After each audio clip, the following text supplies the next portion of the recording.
কেমন আছো বন্ধুরা? আজকে তোমাদের একটা রাজার গল্প শোনাবো। এক দেশে এক রাজা ছিল যে খুবই পোশাক প্রেমী ছিল। নতুন নতুন জামা কাপড় কিনতে ও পরে দেখাতে সে খুব পছন্দ করত। সে প্রায় পোশাক বদলাতো এবং নিজের পোশাকের গর্ব করত। একদিন দুই প্রতারক শহরে এলো। তারা বলল, আমরা এমন এক ধরনের কাপড় তৈরি করতে পারি যা বোকা মানুষ ও অযোগ্য ব্যক্তিরা দেখতে পায় না। রাজা ভাবল, এই জামা পরে আমি বুঝতে পারবো কে বোকা আর কে বুদ্ধিমান। প্রতারকরা কাজ শুরু করলো, কিন্তু আসলে কিছুই বানালো না। তারা খালি তাদের সামনে বসে জাল বুনছিল, অন্তত তেমনি ভান করছিল। রাজা তার মন্ত্রীকে পাঠালো কাপড় দেখতে।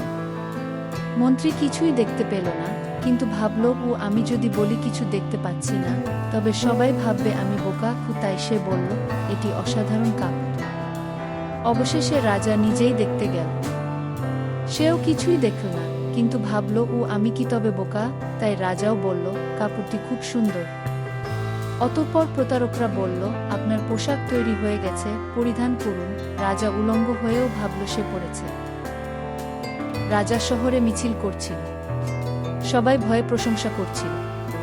কিন্তু হঠাৎ এক ছোট্ট ছেলে চিৎকার করে উঠল, রাজা তো কিছুই পরেননি। লোকেরা প্রথমে চুপ, তারপর সত্যি বুঝল, আর সবাই হাসতে লাগল।